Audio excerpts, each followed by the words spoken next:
Welcome friend, युक्ति IAS के इस ऑनलाइन प्लेटफॉर्म पर आप सभी लोगों का स्वागत है। आज 25 जनवरी है तो दैनिक जागरण के राष्ट्रीय संस्करण न्यूज़पेपर में पीटी मेंस और इंटरव्यू ओरिएंट कौन कौन से न्यूज़ को कवर किया गया है उस पर हम लोग परिचर्चा करेंगे और आगे बढ़ेंगे, जिसमें यूपीएससी और स्टेट पीसीएस एस्पिरेंट के लिए कौन कौन से न्यूज़ को कवर किया गया उसको देखते हुए, साथ ही साथ जितने भी आप लोग कॉम्पिटिटिव एग्जाम फिल करते हैं, गवर्नमेंट हो या सेंट्रल हो, स्टेट गवर्नमेंट हो या सेंट्रल गवर्नमेंट का कोई भी एग्जाम आप फिल करते हैं, उससे पीटी फैक्ट क्या क्या है उस पर भी हम लोग चर्चा करेंगे।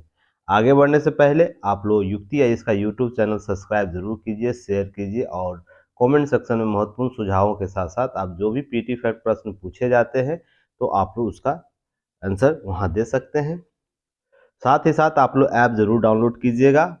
युक्ति है, इसका ऐप डाउनलोड कीजिएगा गूगल प्ले स्टोर से या एप्पल स्टोर से डाउनलोड कर सकते हैं, जहां से आप लोगों को दैनिक जागरण से रिलेटेड चीज़ें वहां पर आप कम्युनिकेशन ग्रुप बना हुआ है ऐप पर, तो वहां भी शेयर कर सकते हैं, टेलीग्राम चैनल पर भी शेयर कर सकते हैं, तो आप उसे जुड़ने के बाद ही कर सकते हैं। साथ ही साथ बहुत से टेस्ट सीरीज चल रहे हैं युक्ति आईएएस के ऐप पर, तो आप उसे जाकर जरूर देखिएगा। लो प्राइस पर कितना बेस्ट क्वालिटी आप लोग को दिया जा रहा है, अगर उसे एक बार रिवाइज कर लिए, मुझे नहीं लगता है कि जिस भी टॉपिक पर आप क्वेश्चन सॉल्व कीजिएगा उसके बेसिक से लेकर करेंट तक चीज़ों को आपके नज़र से वो छूट जाएगा। तो जाके वो विजिट कीजिए, देखिए बहुत से फ्री टेस्ट है, आप उसे देखिए, लगाइए, स्वयं का आकलन कीजिए कि आप किस तरीके से तैयारी कर रहे हैं और प्रश्न कैसे आपको सॉल्व करनी चाहिए। साथ ही साथ आपको डेली नाइट में 10:30 पीएम में टेस्ट टेस्ट होता है, टेलीग्राम टेस्ट, आप उसमें भी ज्वाइन कर सकते हैं। इसके लिए डिस्क्रिप्शन बॉक्स और कमेंट सेक्शन में आपको लिंक सभी प्रोवाइड किए जाते हैं, तो आप उससे वहां से आप विजिट कर सकते हैं, ज्वाइन कर सकते हैं।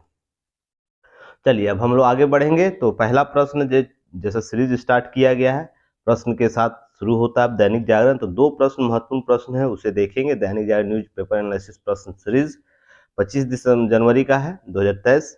इसमें पहला प्रश्न देखिए क्या है। पहले प्रश्न के तौर पर मिस्र भारत संबंध में कौन सा कथन सही है पूछ रहा है।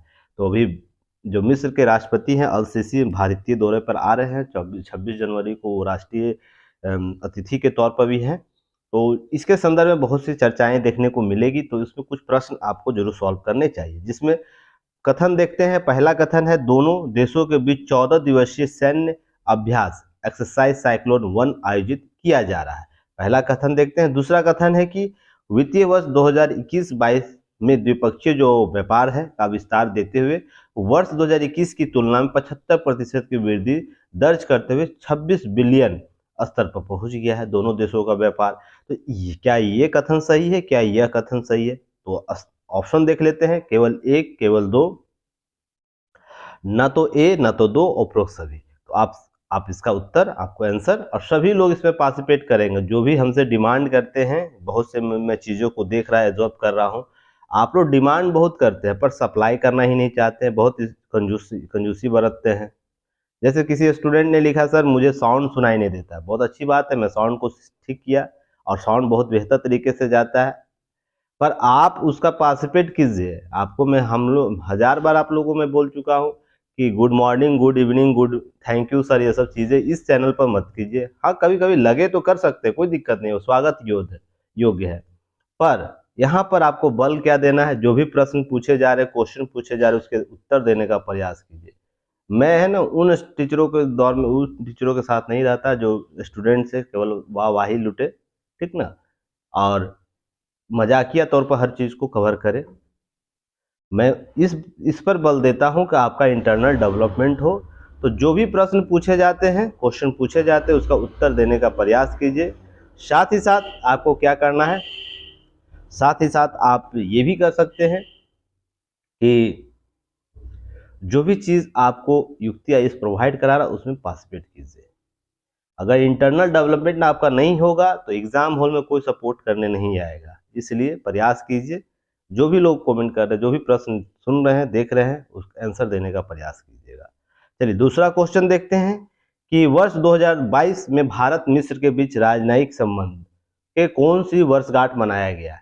तो देखते हैं, ऑप्शन में 72 है, 75 है, 77 है, 80 है, तो कौन सा आपको मनाया जा रहा है बताइएगा। जो 2022 का मनाया गया, उससे आप बताइएगा वर्षगांठ जो दोनों देशों के बीच राजनीतिक संबंध होते हैं, वो कौन सी वर्षगांठ मनाई जा रही है, 2023 में कौन सी होगी। तो ये सब चीज़ें आप लोगों को याद होनी चाहिए पीटी फैक्ट के तौर पर। तो चलिए अब हम लोग आज का टॉपिक देखते हैं क्या क्या है। उम्मीद करता हूँ सारे लोग जो सुन रहे होंगे। देखिए 700-800 व्यूज आ रहा है, पर उसमें कितने लोग पढ़ने वाले हैं सोच के देखिएगा।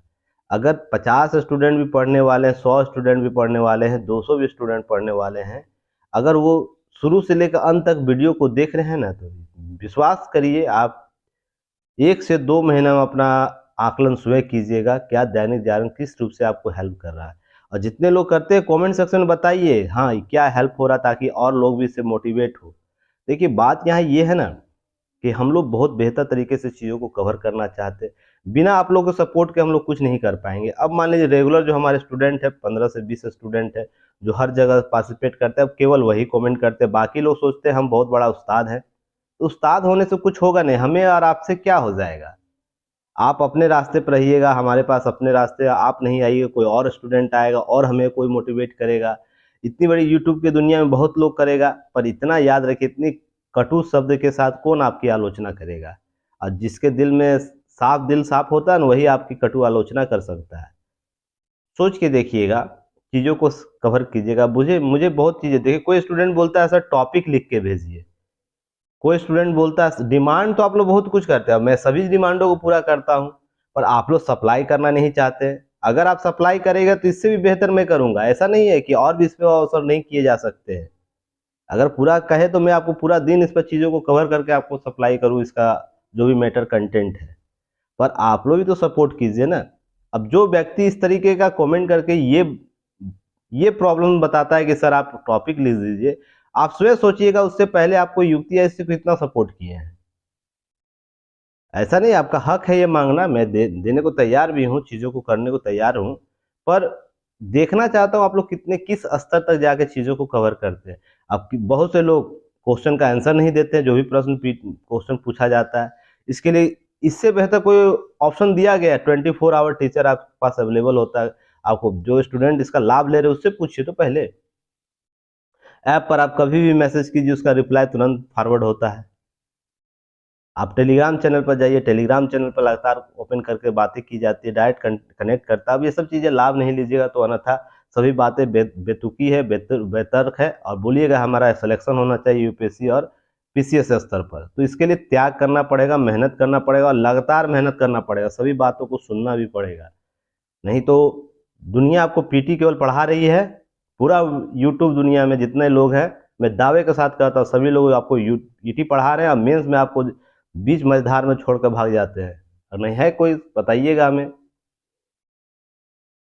बड़े बड़े संस्थानों को ये नहीं मतलब है कि आपका मेंस हो रहा है कि पीटी हो रहा है कि सिलेक्शन हो रहा है। बस सिलेक्शन होगा, आप अपने बल पर पीटी मेंस निकालते हैं, उसके बाद इंटरव्यू के लिए आप बड़े बड़े बैनर के तहत आपको सभी लोग आपका पोस्टर लगाने को तैयार है, आपका फाइनल सिलेक्शन हो जाएगा। पर जो व्यक्ति नहीं हुआ वही उन्हीं को पता है कि कैसे सिलेक्शन नहीं होता है, क्या नहीं, कितना सपोर्ट हमारी सभी टीमें करती हैं। तो जो चीज़ें बताई जा रही है, जो मेहनत किया जा रहा है, उसका आप लोग सपोर्ट कीजिए। सपोर्ट बिना कुछ नहीं होने वाला है। नहीं तो चीज़ें, कुछ लोगों का कॉल आ गया था, इसी के लिए मैं रिजिड हो गया, इसलिए मैं क्षमा चाहता हूँ। ठीक ना, क्षमा चाहता हूँ कि चीज़ें आप लोगों को इस तरीके से। अब कोई बच्चा बोल रहा है सर पेपर में आप ये चीज़ नहीं किए, कवर नहीं किए, शिकायत है आपसे। मैं भी तो बहुत शिकायत कर सकता हूँ ना। सोच के देखिएगा, वो आज तक कभी क्वेश्चन का बस पीडीएफ चाहिए, पीडीएफ चाहिए तो अपना पैसा लीजिए और जाइए आप जहाँ आप तैयारी कर रहे हैं। मैं ओपन बोलता हूँ, अभी भी बोल रहा, जो लोग पीडीएफ का पैसा दिए हैं, पैकेज खरीदे हैं, जिनको लग रहा है कि पीडीएफ नहीं मिलता है, या तो आप जाइए पीडीएफ लीजिए, दूसरी जगह तैयारी कीजिए। आपको अगर यहाँ पार्टिसिपेट कर रहे हैं, क्वेश्चन का आंसर दे रहे हैं, तो आप यहाँ रहिए, नहीं अन्यथा बहुत से प्लेटफॉर्म हैं। अगर मुझे 10 लोगों को ही पढ़ा के अगर 10 लोगों का सिलेक्शन है, 100% लेना है तो मैं लूँगा। तो आप लोग इस सब चीज़ों को समझते नहीं है। जब पीडीएफ आपको एक दिन नहीं जाएगा तो आप कॉल बैक करते हैं, पर ये कभी नहीं कॉल बैक करेंगे सर मैं इस चीज़ को नहीं समझा हूँ तो कैसे इसको कवर किया जाए, इसका आंसर कैसे दिए। न ऐप पर आपका पार्टिसिपेशन है, न टेलीग्राम पर है, न ही आपको यूट्यूब चैनल पर है। बस पीडीएफ के लिए आप लोग परेशान रहते हैं। ओपनली सभी लोगों को मैं आज हिदायत दे रहा हूँ, अगर इस चैनल पर पीडीएफ चाहते हैं तो जिन्होंने पैक खरीदा है, चुपचाप अपना पैसा लीजिए और वापस जाइए। केवल इसलिए कि पीडीएफ आपको चाहिए, और आपको बैसाखी लेना है तो आराम से लेते रहिए दूसरे जगह, मेरे चैनल पर मत लीजिएगा। चलिए आगे हम बढ़ते हैं। देखिए, आंतरिक सुरक्षा और संस्थाओं के संदर्भ में यह यूपीएससी के जीएस पेपर 2 में आता है। तो आप लोग को क्या करना है, अपने स्टेट पीसीएस वाले स्टूडेंट को अपने टॉपिक से जीएस के पेपर से टैली कर लेना है। यह आईबी रॉ की रिपोर्ट सार्वजनिक करना क्या है, गंभीर है। और मैंने आप लोग को जब कॉलेजियन सिस्टम पढ़ा रहा था, याद होगा आप सभी लोगों को, उसमें क्या है कि कॉलेजियन सिस्टम जब था तो उसमें जिन जजों का बेंच आपको कॉलेजियम में भेजा जाता, सरकार को सिफारिश, जो भी लोग होंगे, मान लीजिए 10 लोग 20 लोगों का कॉलेजियम में भेजा जा रहा है कि हाँ इसे सुप्रीम कोर्ट का बनाना चाहिए जज, इसे हाई कोर्ट का जज बनाना चाहिए, तो उसके लिए क्या करती थी, खुफिया एजेंसी जो आईबी और रॉ है, उनके व्यक्तिगत जीवन, सामाजिक जीवन और राजनीतिक संगठन और भी जो चीज़ें हैं जिससे जुड़ा हुआ है, उन सब चीज़ों को लेकर क्या करते हैं, आपको यह सपोर्ट करते हैं, उनके आकलन करते हैं, उनका पूरी तरह खुफिया जानकारी प्राप्त कर सरकार को देते हैं। इसके पीछे रीजन ये होता है कि जो भी पद पर बैठेगा व्यक्ति, वो है ना भ्रष्टाचार मुक्त हो, सामाजिक दायित्वों से पूर्ण हो, साथ ही साथ वो है ना एक आपको समाज के लिए एसेट इस प्रकार से प्रस्तुत करे जो एक सत्यनिष्ठा और वस्तुनिष्ठ व्यक्ति के तौर पर वो अपना आकलन करवाए। साथ ही साथ इन सब चीज़ों को इसलिए किया जाता है कि जो संस्थाओं के प्रति जो जनता में, आम जनता में विश्वास जो कायम है, उसको कायम किया जा सके, उसको बनाए रखे जाए, और विगत अगले पद के लिए इसे प्रसारित भी किया जाए। इसके पीछे मुख्य मकसद यही होता है। और देखिए, बात यह है कि खुफिया और रॉ एजेंट के जो भी रिपोर्ट है, हम उसे सार्वजनिक ही कर देंगे तो फिर इसका खुफिया का मतलब क्या रह जाएगा, ये भी नहीं रहेगा। इसलिए इन संस्थाओं को अपने छुपे हुए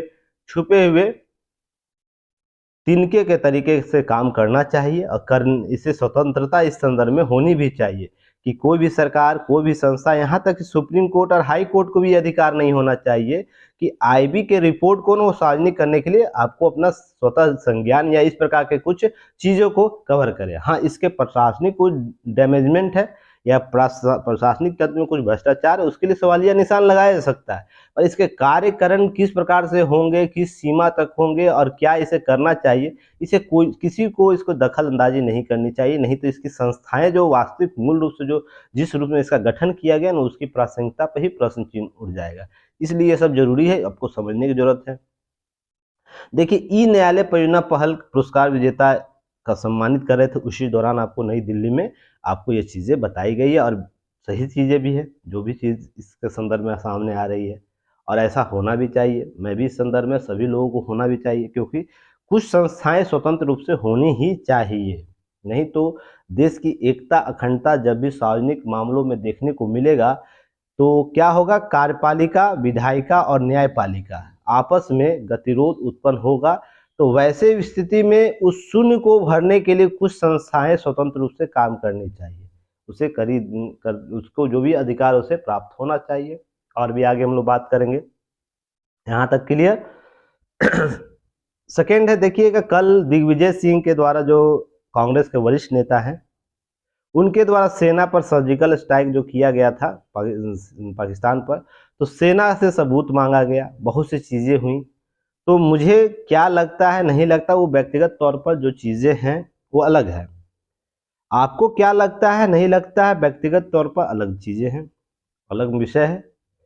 पर समाज, सोसाइटी और देश प्रशासन के लिए यह कितना इम्पोर्टेंट पार्ट है, यह सबसे ज़रूरी है कि कोई नेता अपनी वाक अभिव्यक्ति की स्वतंत्रता के संदर्भ में उस सीमा को लांघ सकता है जो किसी देश की एकता, अखंडता के लिए बहुत जरूरी है। बहुत से सेना के अभियान शुरू तो किए जाते हैं, पर उसका अंत ऐसा लगे कि वो गलत हुआ है, पर उसके एस्पेक्ट आपको बाद में देखने को मिलेंगे, है ना। ऐसा बहुत सा अभियान बहुत से देशों के द्वारा किया जाता है। अब प्रश्न यहाँ ये किया जाएगा, मान लीजिए अमेरिका ने अफगानिस्तान में गया, सेना अभियान किया, अब अफगानिस्तान में उसे क्या प्राप्त हुआ, नहीं प्राप्त हुआ, इसका आकलन सेना में जो शहीद हुए उसके जो भी एजेंट थे, जो भी चीजें थी, संस्थाएं थी, उसने जो भेजा, सेना की मृत्यु हुई, क्या उनसे प्रश्न चिन्ह किया जाएगा? इसके कार्य गतिविधि के संदर्भ में प्रश्न किया जा सकता है, क्या यह सही है, गलत है। इस संदर्भ में जो शहीद हुए हैं उनके बारे में सबूत मांगा जाएगा, या जो भी पद्धति अपनाई गई उसके बारे में सबूत मांगा जाएगा?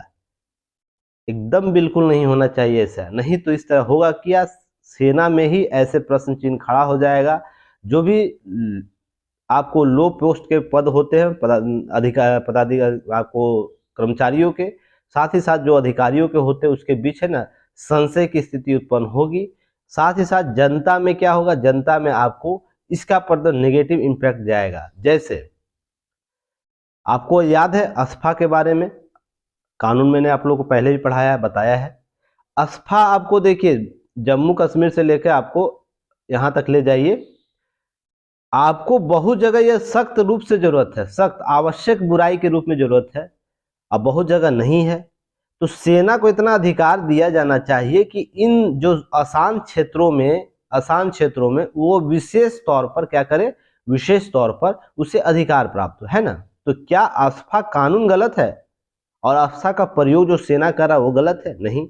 हाँ, इसमें कोई व्यक्ति विशेष ऐसे हो सकते हैं जो अपने मर्यादा को तोड़ देते हैं ना, तो इसके लिए पूरा कानून सिस्टम को हम सवालिया निशान नहीं कर सकते हैं। या तो मैंने आर्टिकल 13(2) आप लोगों को पढ़ाया है, क्या पढ़ाया है उसमें, आपको निष्क्रियता का सिद्धांत पढ़ाया है, जिसमें आपको क्या कोई भी कानून का कोई भी पार्ट हो उसे उसमें से उस बिंदु को हटाओ, नहीं कि पूरा कानून को समाप्त करो, मैंने बताया है ना। तो वैसे ही चीजों को समझिए कि आपके पास राजनीतिक तुष्टीकरण के लिए आपके प्रश्न बहुत हो सकते हैं, पर इसका मतलब यह बिल्कुल नहीं है कि सेना और सेना के कार्य पद्धति पर आप सवाल उठाइए। सरकार आदेश देती है, क्या आप अपने शासनकाल में आदेश नहीं दिया? आपने आपातकाल लगाया था ना। अब उसके पीछे आपातकाल लगाने की प्रक्रिया आप पर सवालिया निशान लगाया जा रहा है ना, सेना अधिकारियों पर लगाया जाएगा कि आपातकाल अब सेना क्यों आई थी। सोच के देखिए मैं क्या बोल रहा हूँ। राजनीति आप सरकार को पूछिए, सरकार से पूछिए कि आपने किस मंशा से किया है, आपका हक बनता है। पर सेना से सबूत मांगना या सेना से इस प्रकार के सवालिया निशान, कुछ बड़बोले नेता होते हैं ना, हमेशा वो करते हैं, क्योंकि उनको चाहिए स्ट्रीम लाइट चाहिए। दिग्विजय सिंह हो या इस प्रकार कोई नेता हो, बहुत से नेता हो, भले आप समर्थक होंगे, सेना के मामले में आपको हमेशा है ना अपनी सीमाएं जरूर याद रहनी चाहिए। नहीं तो आपसे भी सवाल निशान जिस दिन इस सेना और खुफिया एजेंसी ने किया, तो फिर आप ही सरकार को बोलिएगा सरकार हम पर दबाव और कर रही है, हमको बोलने से रोक रही है। सोच के देखिएगा, आपका अगर घर का आकलन किया जाए या आपके संपत्ति का ब्यौरा लिया जाए या तो बहुत सी चीजें कर दिया जाएगा, तो सोच के देखिएगा क्या होगा आपके साथ बुरा स्थिति। पर हमारे यहाँ लोकतंत्र है ना, तो सभी चीजों को, मर्यादित चीजों को समझी जाती है। कुछ चीजें है ना चाह के भी उसके संदर्भ में प्रश्न चिन्ह नहीं किया जाना चाहिए। नहीं तो उसके लिए देश के, आप अभी घर में एसी रूम में आप हीटर वाले रूम में बैठे हुए, ठंड में गर्मी में एसी वाले रूम में बैठे जाते, जाइए सेना अभी देखिए कितने माइनस टेम्परेचर पर जाकर अब रखवाली कर रहा। बहुत लोगों का पत्थल अंडा जो है पत्थल बन जा रहा है, गाजर है सब्जी है, वीडियो जाके देखिए, उसकी मार्मिकता को समझिए, उससे सवालिया निशान आप करते हैं तुच्छ राजनीति के लिए। तो ये सब चीजें आपको याद होनी चाहिए। और कभी भी आपसे प्रश्न पूछे तो आपको न उस पहलुओं पर अधिक बल देना है जो सेना के लिए बहुत जरूरी है। हाँ, इसके कार्यकरण है जो राजनीतिक रूप से लिए जाते हैं, उस पर आप प्रश्न चिन्ह कीजिए, सरकार से पूछिए, सरकार इसके लिए जवाब देगी। तो आप इन सब चीजों को समझना है। और केवल यह कह देने मात्र से नहीं होगा राजनीतिक पार्टियों का क्या कि राहुल गांधी फिर बोलते हैं सेना के स्वर पर कोई सवाल नहीं है, राहुल जी के द्वारा अब तुष्टीकरण किया जा रहा है राहुल जी के द्वारा कि कोई एक मेरा नेता इस प्रकार से बोल दिया तो हम उनको पार्टी से बर्खास्त एक बार करो। तो देखो सारे आम आदमी पार्टी के कोई नेता हो या तो कांग्रेस का या भाजपा का भी कोई नेता इस प्रकार से कभी टिप्पणी करता है, तो भाजपा के भी नेताओं को क्या करना चाहिए, पार्टी को उन नेताओं को एक बार बर्खास्त करके तो देखो कैसे सब ठीक हो जाएंगे। पर नहीं, एक तरफ से तीर छोड़ेंगे और दूसरी तरफ से क्या करेंगे, तीर को मोड़ने के लिए दूसरा तीर छोड़ेंगे कि ये जो जगह पर लगना चाहिए ना वहां पर लगे नहीं। तो दोनों तो तीर ही छोड़ रहे हैं ना, नहीं तो समस्या ऐसा कैसे उत्पन्न होगी इतनी विषम विषम टॉपिक पर चीजों। अरे तभी होगा जब आपको किसी कहीं राजनीतिक तुष्टीकरण करने का, ऐसा चुपचाप ही लोग बैठे रहेंगे। सोच के देखिएगा, कभी कभी चीजें हैं ना, आपको लाइन स्ट्रीम से हट कर बात करनी होती है, इसलिए। अब देखिए यहाँ पर बिहार में एक आप लोग के लिए प्रश्न चिन्ह आया है। बिहार में 5400 लगभग 2459 मदरसों की जांच के हाईकोर्ट ने दिया आदेश दे दिया है। तो उसी में देखिए, याद रखिएगा, ये याचिका कौन दायर किया था? मोहम्मद अलाउद्दीन बिस्मिल के द्वारा जारी किया गया था, एक मुस्लिम व्यक्ति, उन्हीं के द्वारा, कि कुछ मदरसों पर डाउट चिन्ह किया जा सकता, उसके लिए कुछ जांच एजेंसियां बैठाई जा सकती है, उसके संदर्भ में कुछ आपको चीजों को समझना है। तो देखिए, पटना हाईकोर्ट ने फर्जी कागजात के आधार पर राज्य से अनुदान प्राप्त करने वाले लगभग 2459 मदरसों के लिए जांच के आदेश दे दिए। अब शिक्षा विभाग है, अपर मुख्य सचिव जो है, उन्होंने दिया है, ये चीजें अपडेट कर दिया है। जो संजय करोल है, वर्तमान चीफ जस्टिस ऑफ बिहार, जो पटना हाईकोर्ट है, उनके द्वारा यह बातें की गई है। जो पार्थ सारथी है, खंडपीठ दोनों था, उनको 609 मदरसों के अनुदान राशि पर रोक लगा दिए, साथ ही रोक भी लगाई है। तो इसका मतलब जांच अब बैठेगा, जांच की प्रक्रिया आरंभ होगी। और देखिए, यहाँ पर सवालिया निशान पहले भी मैंने आप लोग को इसके संदर्भ में चर्चा कर चुका हूँ। जब देश में, जब बहुत से यूपी में बहुत से आपको मदरसों पर चीजें की जा रही थी, सही जो है, सही संगठन हो, सही व्यक्ति हो, सही संस्थाएं हैं, उसका सपोर्ट सभी सामाजिक राजनीतिक संगठन करती है।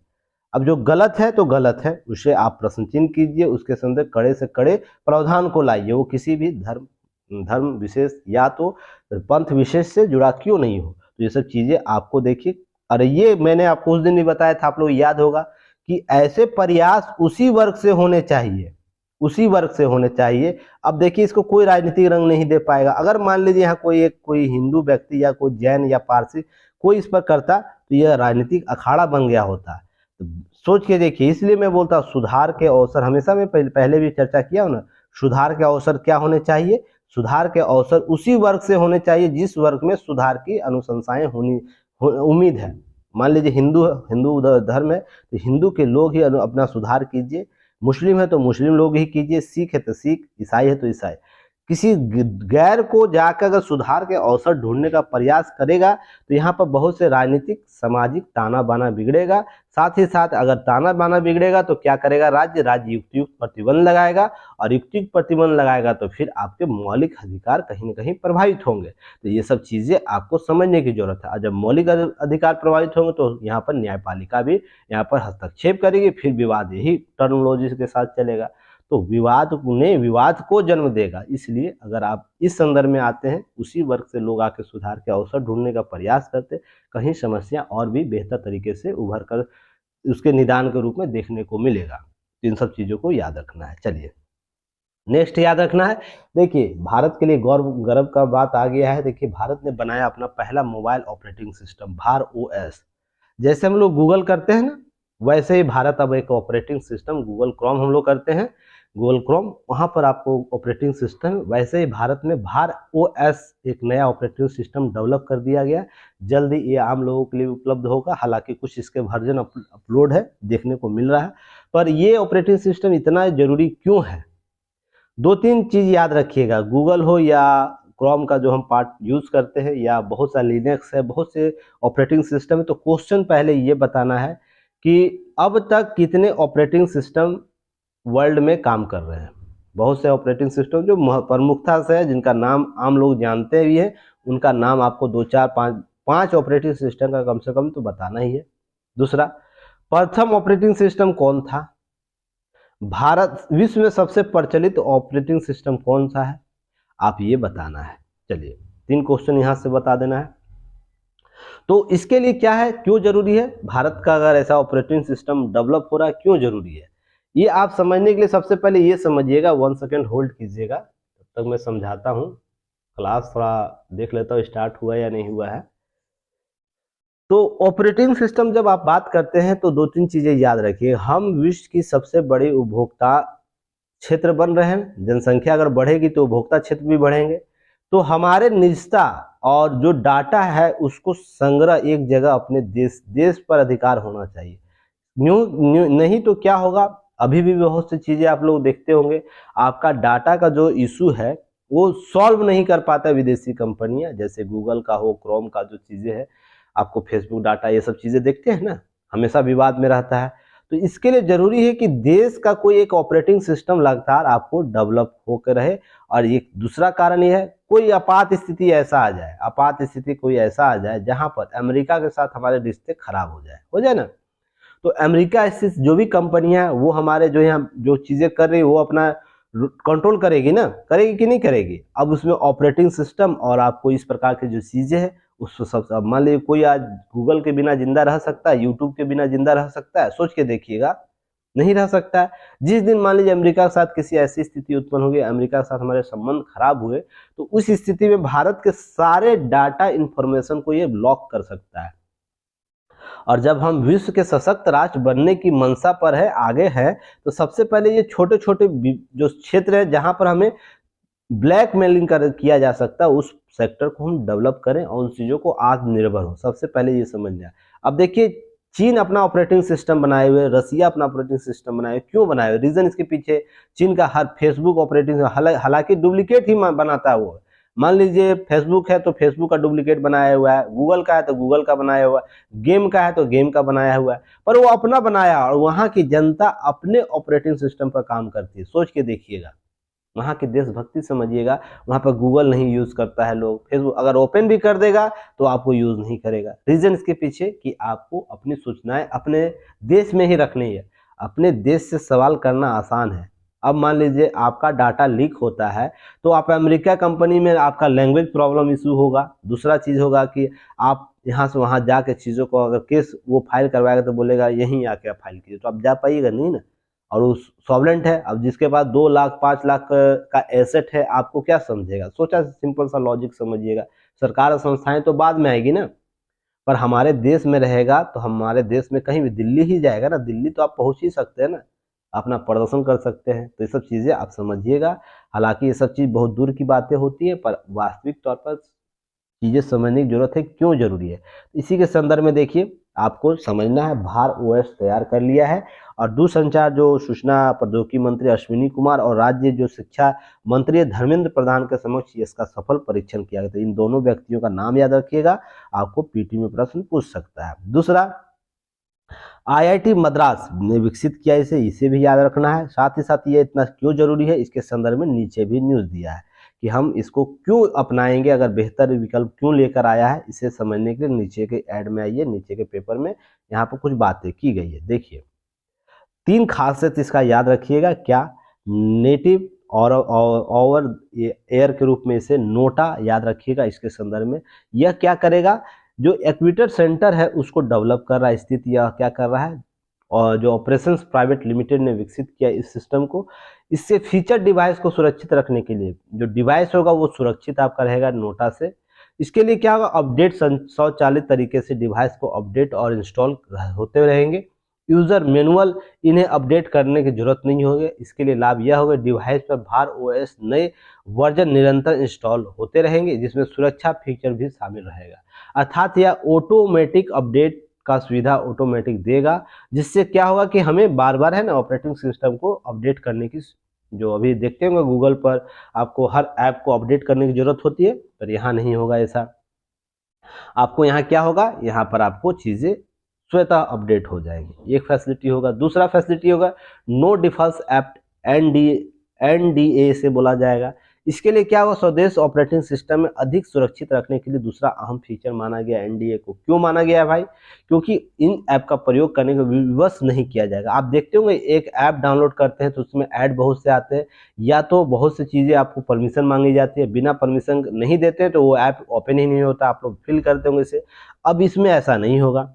अब क्या है कि सही जानकारी, जिनके बारे में सही जानकारी नहीं हो उन्हें वह विश्वसनीय नहीं मानता है, इसके संदर्भ में चीजें दी जाएगी। दूसरा याद रखना, इसके तहत जो उपयोगकर्ता को ऐप द्वारा मांगी जाने वाली अनुमति को अधिक नियंत्रित करने की सुविधा रहती है इसमें। अर्थात जो मैं आपको बोला ना, अभी मान लीजिए आप कोई ऐप डाउनलोड करते हैं, युक्ति है इसका ही ऐप अभी डाउनलोड करते हैं, मान लीजिए आप, तो कुछ परमिशन आपसे मांगेगा, हालांकि बहुत न्यूनतम परमिशन मांगेगा यहाँ पर मान लीजिए कोई ऐप, ऐसा ऐप है जैसे फेसबुक है, आपको यूट्यूब है, या तो फिर कोई और भी उसकी ऐप चला रहे हैं, कोई गेमिंग चला रहे हैं, तो इसके लिए क्या होगा, 2-3 प्रोसेस से आपको क्या बोलेगा, गैलरी परमिशन मांगेगा, फोन लिस्ट का परमिशन मांगेगा, लोकेशन का मांगेगा। तो हम फोटो गैलरी क्यों देंगे, या तो फोटो गैलरी या कॉन्टैक्ट का क्यों परमिशन देंगे। अगर इस प्रकार से अगर नहीं नो कर देते तो आपका ये गूगल गूगल और जो भी यूट्यूब है वो चलता नहीं है। इसके लिए मजबूर कर देता है कि मजबूरी में हमको देना। अब मेरे जितने भी मोबाइल पर एक्सेस है फोटो का, गैलरी का, वो ले लेगा। उसमें बहुत से लोगों का पर्सनल फोटो भी होता है, वो भी इसे आपको ये मार्केट में वहाँ से बहुत से, मान लीजिए कभी मोबाइल हैक हो गया तो उस फोटो को सार्वजनिक कर देता है, और ऐसा मामला आपको देखने को मिलता है। तो ये सब सुविधाएं आपको इससे मिलेगी कि परमिशन मांगेगा ही नहीं। तो आपके मोबाइल के अंदर में वो एक्सेस नहीं करेगा, पूरे पार्ट में एक्सेस नहीं करेगा, जहां तक उसे सुविधा दी गई है वहीं तक एक्सेस करेगा। अर्थात ऑपरेटिंग सिस्टम चलाना, उसके पार्ट्स को डेवलप करना है, वो सुविधाएं आपको देगा ये। इन सब चीज़ों को समझना है ताकि आप इसको समझ सके और कैसे इसको आगे बढ़ाया जा सकता है, ये सब लाभ इससे क्या होगा, इसे जानने की जरूरत है। चलिए यहाँ तक क्लियर। अब इसी के साथ आपको प्राइवेट ऐप स्टोर सर्विस देगा, जो आप स्टोर कर सकते हैं प्राइवेट तौर पर। तो इस चीज़ों को याद रखना है। चलिए ठीक है, यहाँ समझ गए। अब चलिए हम लोग बात करेंगे न्यूज़ क्या आ गया।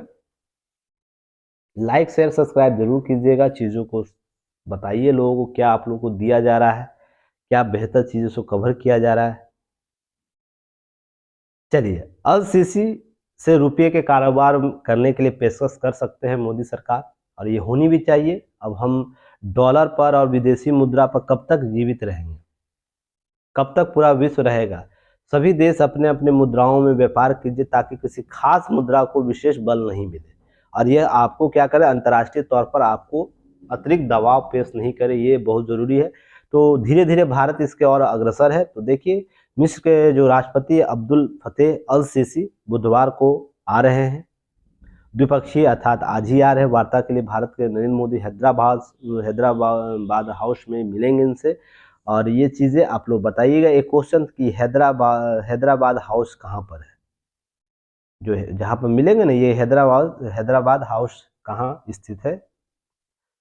चलिए उसके बाद बताना है आप लोग को, मुक्त व्यापार समझौता भारत किन किन देशों के साथ किया है।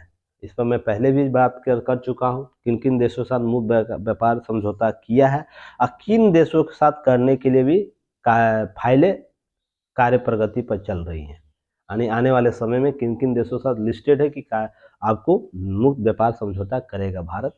इसी के संदर्भ में बहुत सी चीज़ें हैं। देखिए, अब मिस्र के संदर्भ में तो क्या एस्पेक्ट आपको देखने चाहिए, समझने चाहिए, ये सब चीज़ें आएंगे।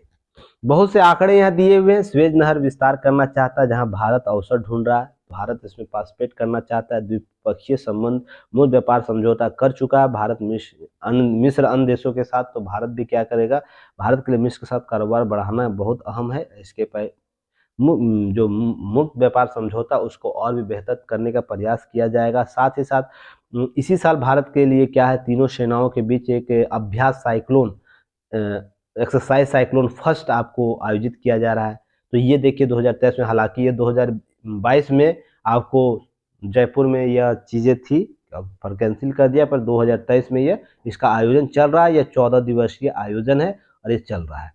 इसके संदर्भ में याद रखिएगा, बहुत सी चीज़ें आपको याद, व्यापार के बारे में बताया गया है। हम 75% रेशियो से बढ़ रहे हैं 21-22 और 22-23 के संदर्भ में जब आकलन करते हैं तो कितना मुकाबला वृद्धि हुआ है, 75% की वृद्धि दर्ज की गई है। और 2026-27 तक हम लोग $12 अरब का द्विपक्षीय कारोबार लक्ष्य निर्धारित किए हैं। तो याद रखिएगा, ये सब आंकड़े आपको याद होने चाहिए। भारत के मिशन में लगभग $3.3 अरब का निवेश किया जा चुका है। ये सब चीज़ें आपको अपडेट में रखनी है।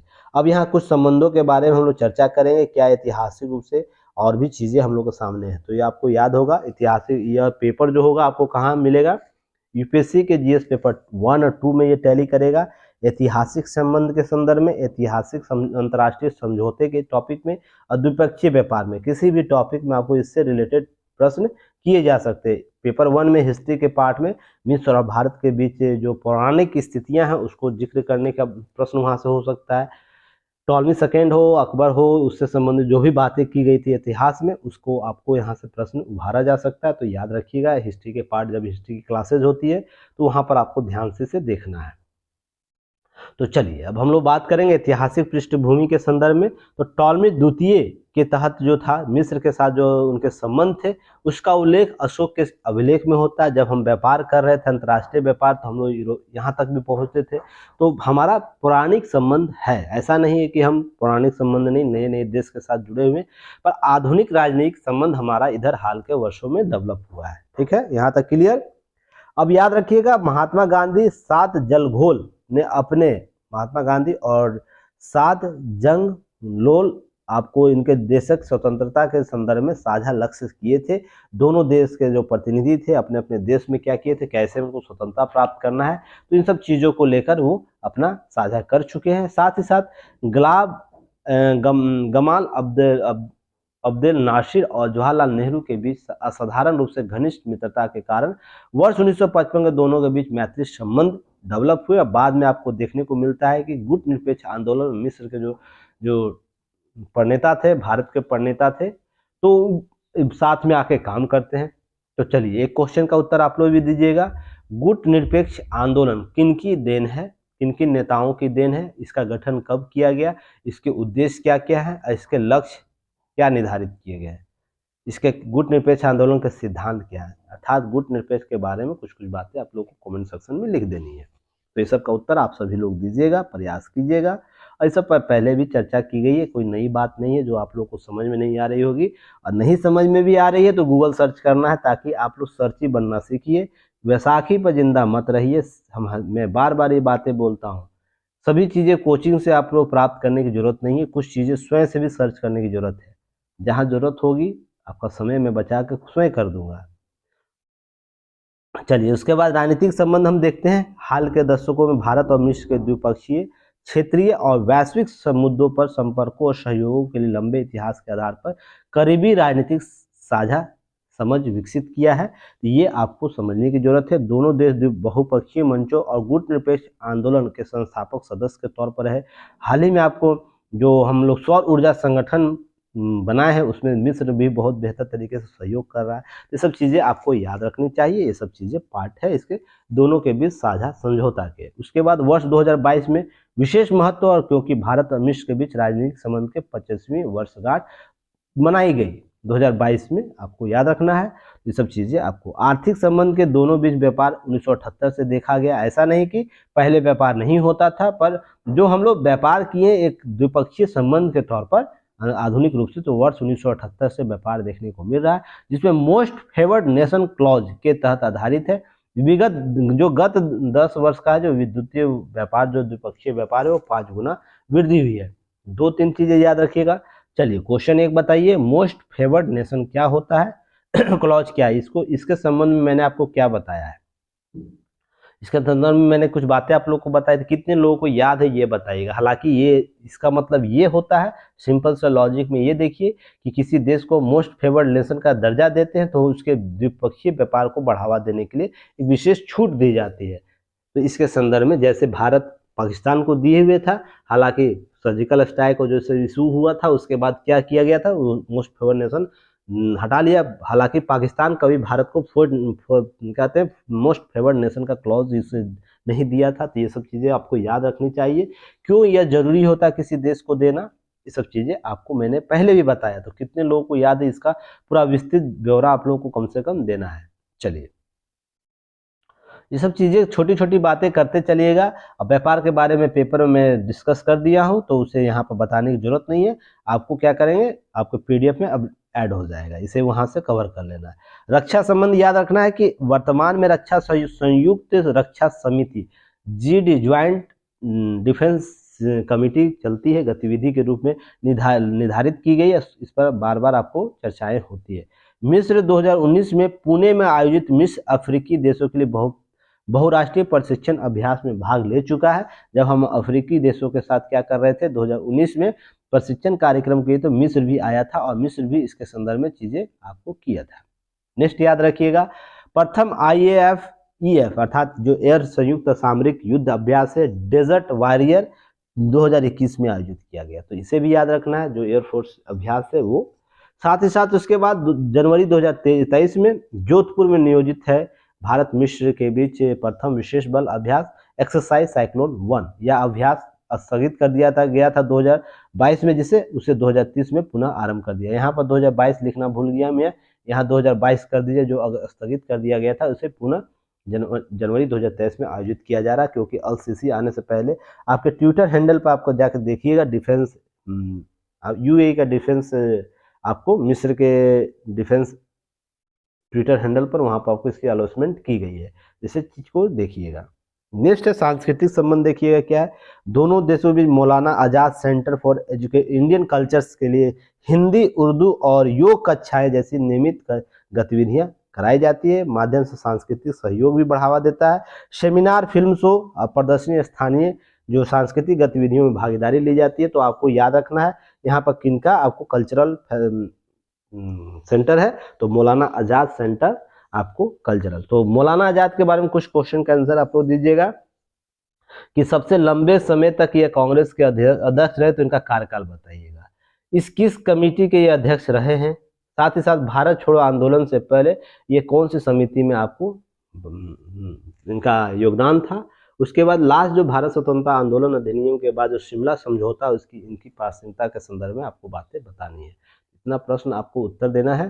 साथ ही साथ याद रखिएगा, गत जो 6 दशक हुए दूतावास प्रमुख, अरबी पत्रिका सोत अल हिंद जुलाई 2017 में अगले 500वें संस्करण के प्रकाशन साथ एक मील का पत्थर पहुंच स्थापित किया है। दोनों देशों के मजबूत बंधन और जीवन सांस्कृतिक आदान प्रदान करने के लिए ये काम किया है। तो ये आपको ये पूछ सकता है, सोत उल हिंद कहाँ की आपको अरबी या पत्रिका है, तो पत्रिका कहाँ की पत्रिका है, तो यह अरब की पत्रिका है जो 500वें संस्करण को पूरा किया है। इसके संदर्भ में आपको चीज़ों को अपडेट रखना है। यहाँ तक के लिए जो भी चीज़ें हुई, अब समझौता जो होगा 26 के बाद 27 को हम इसका है ना एनालिसिस करेंगे। जब ये अपने देश वापस जाएंगे तो बहुत से समझौते करके जाएंगे, उसके क्या क्या एस्पेक्ट है उसको हम लोग देख लेंगे। तब तक वेट करेंगे। एक चीज़ देखिएगा, यहाँ पे एक नया चीज़ आप लोगों को मैं बता रहा हूँ। प्रधानमंत्री नरेंद्र मोदी के बहुत से विवाद हो सकते हैं, व्यक्तिगत विचार आपके अलग अलग हो सकते हैं, पर एक प्रशासक के तौर पर, एक राजनीतिक नेता के तौर पर, या तो एक देश के मुख्य कार्यपालिका के संदर्भ में जो कार्यकारी शक्तियां अर्जित की है, वो अगर संवाद करता है तो किस हद तक वो संवाद धरातलीय स्तर पर पहुंच सकता है। तो सोचिएगा,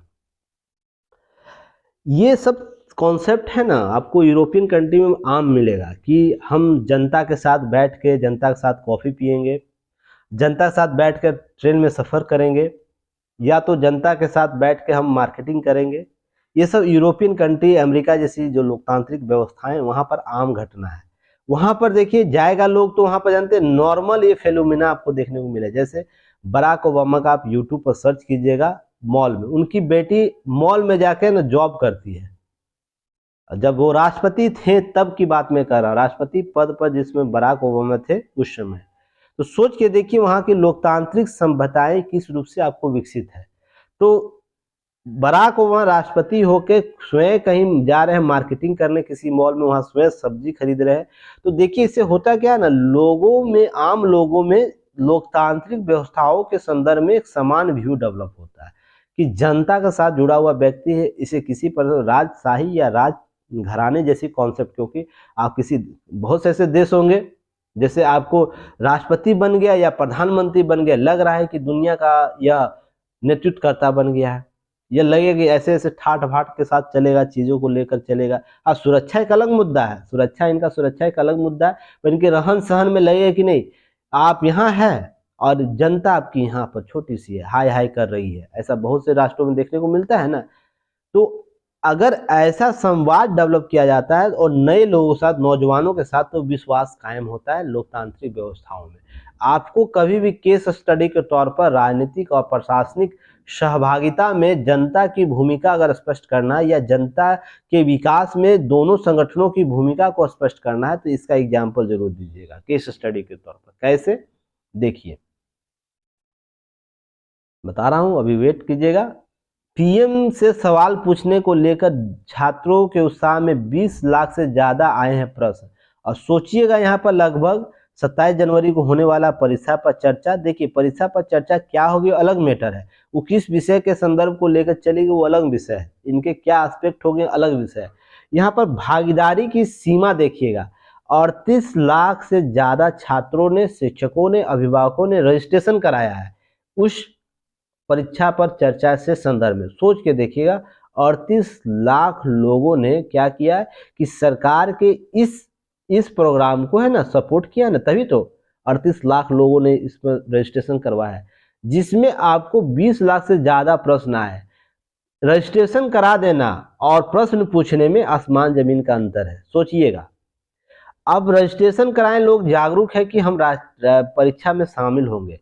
अब बहुत से ऐसे स्टूडेंट है, 20 लाख जो स्टूडेंट ऐसे हैं कि डायरेक्ट प्रधानमंत्री से सवाल करना चाहते हैं, अर्थात आप क्या कर रहे हैं, शासन व्यवस्था प्रशासन से सवाल जवाबिया का जो बीज है ना आज ही बो दे रहे हैं। तो आने वाले जो भी ये 20 लाख लोग हैं, बच्चे हैं, वो कोई भी हो सकते हैं, मेल फीमेल ट्रांसजेंडर कोई भी हो सकते हैं, वो आने वाले ये 20 लाख जो सवालों का बीज उभर कर आएगा, वो क्या करेंगे, जब पीएम से बात करेंगे, पीएम से सवाल किए हैं अपने मुद्दे को लेकर कुछ भी, हालांकि कुछ सवाल ही जाएंगे ना, जो भी सेलेक्ट सवाल होंगे, इंपॉर्टेंट सवाल होंगे, तो वो सवाल जाएंगे परिशिक्षा के पर ये सवाल पूछने की टेक्निक जब डेवलप हो जाता है तो क्या होता है, जो भी ये व्यक्ति बड़ा होगा ना, जब भी बड़ा होगा तो ये लोकतांत्रिक व्यवस्थाओं के संदर्भ में पॉजिटिव रिस्पॉन्स लेकर बड़ा होगा कि इसके सवाल को सुना गया, रिस्पॉन्स किया गया। और अभी भी आप लोग जितने लोग सुन रहे हैं, मैं गारंटी के साथ बोलता हूं, उसमें से केवल 2 से 5% स्टूडेंट ऐसे होंगे जिनको माई गवर्नमेंट ऐप पर सवाल करना नहीं आता होगा, सवाल करना आता होगा। बाकी 98 से लेकर 95% ऐसे स्टूडेंट हैं जिनको ये नहीं पता है कि माई गवर्नमेंट पर सरकार से सवाल कैसे पूछे जाते हैं, वहाँ पार्टिसिपेट कैसे किया जाता है, या तो फिर उस पर सरकार जो राय मांगती है उसको उसमें राय कैसे दिया जाता है। ये दावे के साथ मैं बोल सकता हूँ, क्योंकि आपने उस तक की आपकी शिक्षा दी ही नहीं गई है कि आपको हमारे मॉड्यूल में ऐसे शामिल है ही नहीं कि आप सवाल करिए। पर आपसे धर्म के बारे में पूछा जाए, आपसे अगर किसी मुद्दे, सामाजिक मुद्दे के बारे में बात किया जाए, आपके पास ज्ञान की सीमा अथाह होगी, पर कौन सी योजनाएं कैसे काम करेगी उसके लिए सरकार राय मांगती है माई गवर्नमेंट ऐप पर, तो इसमें पार्टिसिपेट करने की क्षमता नहीं डेवलप की गई है। तो सोच के देखिएगा, क्या आपको कभी सरकार के कार्यों पर बेहतर चीजों से समझ में आएगी कि क्या सरकार आपसे, याद रखिएगा 2014 के बाद जब माई गवर्नमेंट ऐप बना है, जितनी भी सरकार की योजनाएं आती है वो पब्लिक डोमेन में आती है। अब पब्लिक डोमेन में आपको राय, समाज से राय मांगी जाती है और उसमें आपको चीज़ों को कवर किया। मैं एग्जांपल देता हूँ ना, अब जो हमारे यहाँ वशिष्ठ सम्राट जी हैं, है ना, जो हमारे फैकल्टी के तौर पर है भी, आप पोस्टर देखते होंगे, जो आपको जो निर्भया कांड हुआ था, याद होगा, निर्भया कांड हुआ था ना, उसमें कमेटी बैठी थी, तो हमारे वशिष्ठ सम्राट जी के राय को लिया गया था। जो कानून बना है ना, महिला एक्ट जो बना, उसमें बच्चों के संदर्भ में शोषण जो होता उससे संबंधित वशिष्ठ सम्राट जी की राय ली गई है। तो आप सोच के देखिएगा, अब व्यक्ति हमारे साथ जुड़ा हुआ है, वो व्यक्ति मान लीजिए आम ही व्यक्ति है ना, हालांकि वो नोबेल पुरस्कार विजेता जो है, आपको कैलाश सत्यार्थी, उनके पर्सनल राइटर रह चुके हैं, भारत के बहुत से देशों में गए हैं वो, पर इनके रायों को भी जब सुना जाता है, समझा जाता है, तो सोचिए कभी भी ये सरकार के नेगेटिव एस्पेक्ट को समझा पाएंगे, पॉजिटिव ही चीज़ों को न बोलेंगे। हालांकि उसकी व्यक्तिगत राय अलग हो सकती है, पर सामाजिक दायित्व को निर्वहन करने के लिए वो पॉजिटिव चीज़ों को डेवलप करेंगे। ये सब चीज़ों को समझने की जरूरत है। तो आपको समझना चाहिए कि सरकार के विभिन्न एजेंसियों में आपकी भागीदारी अगर सुनिश्चित हो रही है, तो उसके लिए छोटे छोटे प्रयास ही कार्य करते हैं। तो आप भी आज के बाद सजग रहिए, सतर्क रहिए और चीज़ों को पार्टिसिपेट कीजिए, ताकि आप है ना, वो पढ़े लिखे हैं ना, तो पढ़े लिखे तरीके से आप चीज़ों को समझिए। लोकतांत्रिक व्यवस्थाओं के संदर्भ में क्या सरकार कर रही है मजबूत करने के लिए, तो सब सवालिया निशान। कभी भी आपसे पूछा जाए सरकार क्या कर रही है, अब किसी की भी सरकार है, माई गवर्नमेंट ऐप जब स्टार्ट हो गया, लोगों का पार्टिसिपेट बढ़ गया है, तो देखते होंगे पहले पोस्टर माई गवर्नमेंट ऐप का नहीं आता था, अब नहीं आता था, अब लगातार माई गवर्नमेंट का पोस्टर भी आना, पिक्चर आ रहे हैं, तो लोगों का विश्वास कायम होगा, किस प्रकार के सूचनाओं का आदान प्रदान होगा, वो आप चीज़ों को समझने की जरूरत है। अब यहाँ पर देखिए, पार्टिसिपेशन से ही समझ में आ रहा है, भागीदारी से ही समझ आ रहा है कि 20 लाख लोगों का प्रश्न है और इसका सॉल्यूशन कौन करेगा। जैसे कि आप लोग को मैं हम लोग प्लेटफॉर्म देते हैं ना कि जितने भी स्टूडेंट उनकी समस्या सुनिए, उसको सारे सॉल्यूशन निकालिए। अगर मैं आपके प्रश्नों को सॉल्व ही नहीं करूँ, आपके क्वेश्चन को सॉल्व ही नहीं करूँ, तो क्या टू वे कम्युनिकेशन डेवलप होगा? और जो लोग टू वे कम्युनिकेशन स्थापित कर रहे हैं, क्या वो कमेंट करके बताइए, क्या उनकी समस्याएं 99% सॉल्व नहीं हो जाती है? तो यही कॉन्सेप्ट है। अगर 20 लाख सवाल के जवाब दिए जाएंगे तो सोच के देखिएगा। हालांकि जो ऐप है माई परीक्षा पर जो चर्चा होगी, उसके संचालक जो होंगे वो सारे प्रश्नों का उत्तर देंगे। तो सोच के देखिएगा, तो जो भी इतना समस्या है समाधान होगा। तो समाधान समस्या कर रहा है, तो फिर प्रशासन पर क्या होगा? शासन प्रशासन पर विश्वास, पॉजिटिव विश्वास बढ़ेगा, इस तक भागीदारी भी बढ़ेगी। तो यहाँ तक ध्यान रखना है।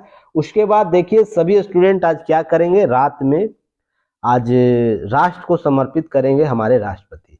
जानते हैं 26 जनवरी से पहले पूर्व संध्या पर करते हैं ना, तो आज रात को करेंगे। तो सभी लोग उस वीडियो को जरूर देखिएगा, सुनिएगा और लाइव सुनिएगा, ठीक ना? लाइव सुनना है, ये बाद में मत सुनिएगा, लाइव ही सुनिएगा। क्योंकि चीज़ों को लाइव समझने की कोशिश कीजिएगा कि सरकार क्या बोलना चाह रही है, जो हमारे माननीय राष्ट्रपति उनके विचार क्या है, उस सरकार की मंशा क्या बताना चाह रही है, उनके चीज़ों को लाइव समझना है। तो आप शाम में आप यूट्यूब पर आ जाएगा, उसको देखिएगा, लाइव रहता है ये सब, डीडी नेशनल न्यूज़ चैनल पर लाइव रहेगा। तो ये सब चीज़ें देखिए, सीखिए, समझिए। केवल किताबी कीड़ा मत बनिए, नहीं तो चीज़ें सब किताबी कीड़ा ही बनते आ रहे हैं, बना रहा है लोग, तो वो सब काम धंधा नहीं करना है। ऑपरेटिंग सिस्टम ये हो गया है। देखिए सर्वाइकल जो कैंसर है उसके लिए देश में निर्मित पहली वैक्सीन लॉन्च कर दी गई। कल हमारा एक दिवस भी मनाया गया था, जो राष्ट्रीय बालिका दिवस है। तो कमेंट सेक्शन में बताइएगा राष्ट्रीय बालिका दिवस किन की याद में मनाया जाता है, यह कब से मनाया जा रहा है, यह कौन सा वर्षगांठ इसका होगा, इसका थीम क्या है इस वर्ष का। तो कल मनाया गया, तो सभी पर आप लोगों को, हालांकि आपको डीसीए की क्लास में से कवर किया गया है, तो जायसवाल सर ने कवर किया, तो ये सब सारे प्रश्न का उत्तर आप लोग दे दीजिएगा। अब उसी को मैं यहाँ क्यों बताऊँ, क्यों पढ़ाऊँ, बाकी चीज़ें तो आप लोग वहाँ से कवर कर ही लिए ना, समय बचाइए। तो पहली देश में निर्मित वैक्सीन है जो पेपिलोमा वायरस से जो वैक्सीन सर्वावैक लॉन्च किया गया, तो इनका नाम याद रखिएगा, सर्वावैक। और ये प्रश्न पूछा जा चुका है पहले भी, ऐसा नहीं कि अभी लॉन्च हुआ, तो प्रश्न पिछले साल से इस चर्चा में तो प्रश्न इससे पूछे जा चुके हैं, तो आप इसे याद रखिएगा। इसके संदर्भ में बहुत सी चीज़ें दी गई, पीटी फैक्ट आपको याद रखना है। यह बिल एंड जो मेलिंडा गेट्स फाउंडेशन के साथ जैव प्रौद्योगिकी विभाग, जैव प्रौद्योगिकी उद्यान अनुसंधान सहायता परिषद सभी ने साझा परिणाम है। सीरम इंस्टीट्यूट इसका महत्वपूर्ण प्रणेता है। तो ये सब चीज़ें आपको याद रखिएगा। इसके द्वारा साझा कार्यक्रम के तहत ग्रैंड चैलेंज इंडिया के माध्यम से आपको ये चीज़ें कवर की गई है। तो आपको ये सर्वाइकल कैंसर आपको प्राप्त हुआ है देश को, इसके लिए आपको चीज़ें याद रखनी चाहिए। अब 2023 तक एचआईवी वैक्सीन भी मिल जाएगी, ऐसी उम्मीद की जा रही है। तो ये सब आपको याद रखना है कि भारत इस तरीके से वैक्सीन नोनेशन में आपको कहीं ना कहीं बेहतर तरीके से काम कर रहा है। वो कोविड की दवा हो, कोविड का वैक्सीन हो, नाइजोल कोविड का नाइजोल हो, उसके बाद इस प्रकार के बहुत से पोलियो के संदर्भ में भारत की प्रगति जो रही है, तो ये सब चीज़ें आपको पता होनी चाहिए, याद रखनी चाहिए। लगातार इस पर हम लोग पहले भी चर्चा कर चुके हैं, ऐसा नहीं कि नई बार चीज़ों को मैं कवर कर रहा है, इसलिए इस पर विशेष टिप्पणी करनी है। नेक्स्ट याद रखना है, देखिए प्रधानमंत्री जो राष्ट्रीय बाल पुरस्कार है उसे प्रदान करने के 11 बच्चों का चयन किया गया। 6 श्रेणियों में चयन किया जाता है, तो इसके 5, जिसमें से 6 लड़के 5 लड़कियां, इनका नाम याद रख लीजिएगा आप लोग। और सभी अपने अपने स्टेट वाले को याद कर लेंगे, जैसे बिहार से किनको दिया गया, यूपी से किनको दिया, जिस स्टेट से संबंधित उन्हें देख लीजिएगा आप लोग, गूगल पर सर्च करके इसको कवर किया जा सकता है। नेक्स्ट है, आपको ये आर्टिकल देखिएगा, बजट में बहुत सी चीज़ें बात की गई है। इस बजट वाले आर्टिकल को आपको आज देखनी चाहिए कि भारत का जो बजट आने वाला उसमें क्या क्या मुद्दे होने चाहिए, ऐसी अनुशंसा इनके द्वारा की गई है। पर ये कितना सटीक होगा ये कोई नहीं कह सकता है, पर ऐसी बजट में बातें होनी चाहिए ताकि सभी लोगों को आपको उसकी पूर्ति उसके हितों की जाए। तो एक राष्ट्र के तौर पर हम लोग 47 तक विकसित होने के लिए प्रधानमंत्री जो संकल्पना, उसके लिए क्या क्या बुनियादी ढांचा होना चाहिए, पूंजीगत व्यय बढ़ाना, न केवल उच्च आर्थिक समृद्धि प्रोत्साहन देने का बात की जाएगी, साथ ही साथ उच्च जो प्रति व्यक्ति आय को विकसित करने के लिए यात्रा जो शुरू की गई है वो भी कहीं ना कहीं इस बजट में देखने को मिल जाएगा। शिक्षा, स्वास्थ्य, स्वच्छता, शहरी नियोजन, स्थानीय निकाय, गवर्नमेंट, पुलिस, न्यायिक तंत्र जैसे विकास के अन्य महत्वपूर्ण जो पहलू है हमारी स्थिति में आपको अपेक्षाओं के अनुरूप नहीं है, उसके संदर्भ में कुछ और बेहतर करने का प्रयास किया जाएगा। ये सब चीज़ें आपको करने की जरूरत है। नेक्स्ट है शहरी नियोजन अपशिष्ट प्रबंधन जो है उसके संदर्भ में चीज़ों को आपको करने की जरूरत है। तो ये भी आपको सरकार आने वाले बजट में देखने को मिल जाएगा। जल संरक्षण के संदर्भ में 100 जो शहर है, स्मॉग टावरों के संदर्भ में बातें और भी बहुत, यातायात प्रबंधन के संदर्भ में सभी चीज़ों की चर्चाएं आपको आने वाले बजट में मिल सकती है।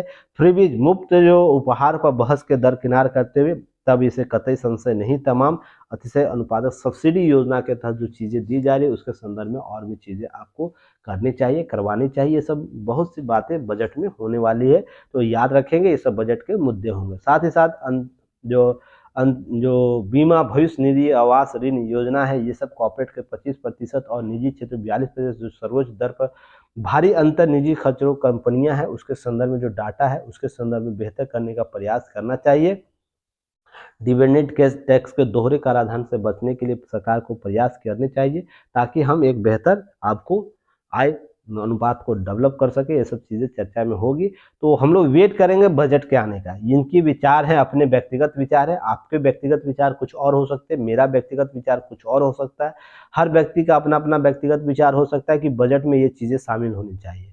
पर बजट में वही शामिल होगा जो राष्ट्रीय हित के लिए जरूरी होगा, राष्ट्रीय मुद्दे जरूरी होंगे और जिस पर सरकार बेहतर तरीके से काम करने के लिए प्रयासरत हो सके। सारे राजनीतिक और सामाजिक और आर्थिक गतिविधियां एक साथ चलेंगी तो ही बजट में वो चीज़ें शामिल होती है। तो हम उसको वेट करेंगे बजट आने का, तब तक इस पर चर्चा करेंगे। देखिए, कॉलेजियम के बारे में लगातार हम लोग चर्चा कर चुके हैं और ये लगभग हमको 4-5 बार लगता है कि अभी तक चर्चा हो चुका है कॉलेजियम के बारे में। तो क्या है कॉलेजियम? संवैधानिक व्यवस्थाएं में पहले भी चर्चा किया हूँ, कैसे इसकी गठन हुआ, किस प्रक्रिया के तहत। आपको फिर उसके बाद याद रखना है कॉलेजियम के तहत कैसे होता है, कॉलेजियम की नियुक्ति कैसे, फर्स्ट बेंच, सेकंड जज बेंच, थर्ड जज बेंच आया था, उसके बाद मैंने आप लोगों को चीज़ों को स्पष्ट किया, सभी की चर्चाएं यहाँ की गई है, उसे याद रखिएगा। यह क्यों आया, टकराव के वजह क्या है, तो 73 के बाद जो स्थितियां उभरी थी, मैंने आप लोगों को बताया था कि भारत में जो 73 की स्थितियां समान चली थी, नियुक्तियां समान हो रही थी, पर विवाद कब आ जाता है, जब आपातकाल स्थिति आती है भारत में। उसके बाद क्या होता है, कुछ जजों की नियुक्ति असमित तौर पर वरिष्ठता का जो सिद्धांत है उसको त्याग कर, आपको पहली बार 1973 में क्या किया जाता है, 1973 में कि पहली बार वरिष्ठता का जो सिद्धांत उसको त्याग दिया जाता है, किसी जूनियर को बना दिया तो विवाद उत्पन्न होता है। पुनः इसको देखा जाता है, 77 में भी देखा जाता है, उस दौरान आपातकाल के दौरान ही पुनः हो जाता है। तो क्या करते हैं, न्यायपालिका अपने आप को सशक्त करने का प्रयास करती है, उसी को फर्स्ट सेकेंड थर्ड बेंच गठित होता है। और आप लोग क्वेश्चन में बताइएगा ये फर्स्ट बेंच कब गठित हुआ, उसके क्या निर्णय थे, सेकेंड बेंच कब गठित किया, उसके निर्णय क्या थे, थर्ड बेंच गठित किया गया उसके क्या निर्णय थे। और ये मैं 2-3 बार आप लोग को ये कवर किया हूँ, इसलिए सवाल का जवाब जरूर आना चाहिए, नहीं तो चीज़ें इतना मेहनत करने के बाद भी आप लोग नहीं दे पाते तो बहुत मेरे लिए सवालिया निशान है, क्या मैं सही कर रहा हूँ या गलत कर रहा हूँ। लगातार 1 घंटे आपके पीछे मैं इतना गंभीरता से बोलता हूँ, तो क्या मुझे ये करना चाहिए या नहीं करना चाहिए, सोच के देखिएगा। उसके बाद जो 99 संविधान संशोधन 2014 में हुआ था, राष्ट्रीय न्यायिक आयोग जो आयोग की नियुक्ति के अधिनियम बना था, उसको जो असंवैधानिक घोषित कर दिया गया था, उसके संदर्भ में चर्चा किया। उस पर सारे पर मैं पहले भी चर्चा किया हूँ। बात वहीं आके अटकेगी कि जब हम राज्य और सरकार और संस्थाओं के बीच अगर हम सत्ता के अभ्यास को चुनेंगे तो वही सशक्त होगा जिसके पास सत्ता का व्यापक अभ्यास करने की तकनीक पता होगी। यहाँ पर कार्यपालिका भी अपने आप को चाहे कि हम सशक्त सत्ता का अभ्यास करें, न्यायपालिका भी चाहे कि सत्ता का अभ्यास करें। तो ये जरूरी है, सत्ता प्राप्त होना, सत्ता का अभ्यास करना, दोनों में आसमान जमीन का अंतर है। तो आपको मैंने मौलिक अधिकार राज्य के नीति निर्देशक तत्व के संदर्भ में जब विवाद पढ़ा तो इस टॉपिक को बेहतर तरीके से कवर किया था। कमेंट सेक्शन में जरूर बताइएगा कितने लोगों को समझ में आया था उस संदर्भ को। नहीं समझ में आया तो नेक्स्ट कभी आएगा मैं चर्चा करूंगा, टेंशन नहीं लीजिएगा। हमको पता है आप लोग की सीमा कितना याद रहता है। चलिए, आज का न्यूज एनालिसिस समाप्त होता है। कल 26 जनवरी है, छुट्टी मनाइए आराम से 26 जनवरी को। कल परेड का भी देखना है आप लोग को, देख सकते हैं, चीज़ें सीखने को मिलेगी। और आज का रात का जो राष्ट्रपति द्वारा जो राष्ट्र को संबोधित किया वो वीडियो जरूर देखिएगा। टेस्ट ज्वाइन कीजिएगा, टेस्ट जरूर ज्वाइन कर सकते हैं। साथ ही साथ आंसर राइटिंग स्टार्ट है, तो आप लोग उसमें पार्टिसिपेट कर सकते हैं, भाग भाग ले सकते हैं। देखिए 2-3 दिन अभी पीडीएफ फ्री जाएगा, क्योंकि आप लोग को चीज़ें समझना बहुत ज़रूरी है। तो वो चीज़ें समझिएगा, उसके बाद पेड ग्रुप में ही केवल पीडीएफ जाएगा। इसलिए जो लोग सोच रहे होंगे कि पीडीएफ जो आएगा टेलीग्राम पर वहीं से काम चलाएं, तो ऐसा नहीं होगा। आप लोग को भी दिया जा रहा है कि आप समझ सकिए कि किस तरीके से तैयारी किया जाएगा। 100 ही स्टूडेंट हमारे पास रहिए, ठीक ना। तो 100 में से हम कोशिश करेंगे अधिकतर से अधिक लोगों का सिलेक्शन देने, उसके लिए सभी सीमाओं को मैं लांघ सकता हूँ, ध्यान रखिएगा। तो ध्यान रखना, ये सब चीज़ों को कवर करना। चलिए धन्यवाद, जय हिंद।